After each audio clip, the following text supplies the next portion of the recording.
দাঁতটা কি যন্ত্রণা করছে গো। তুমি না ডাক্তারের কাছে গেলে দাঁত তুলতে, তাহলে আবার ঘরে চলে আয় কেন? দাঁতটা তুলে আসুনি?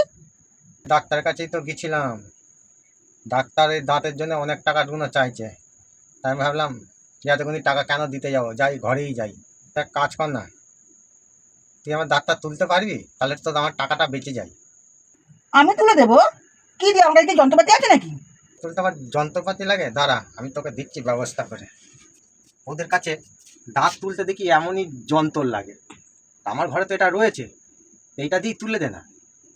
এটা দিয়ে ব্যথা লাগে কিন্তু আমি জানি না। আরে ওইটুখানি ব্যথা আমি সহ্য করে নেবো, কিন্তু টাকাটা তো ডাক্তারের কাছে যাচ্ছে না, ঘরেই তো থাকবে টাকাটা। তুই তোল তোল। করো।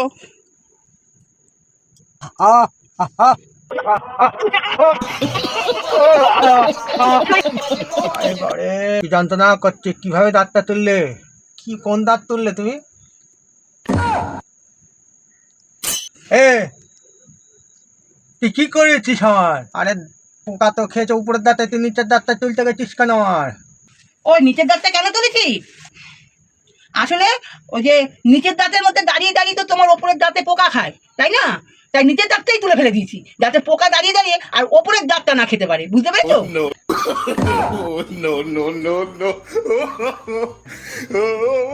তুই আর আমার দাঁত তুলতে আসবি না কোনোদিন।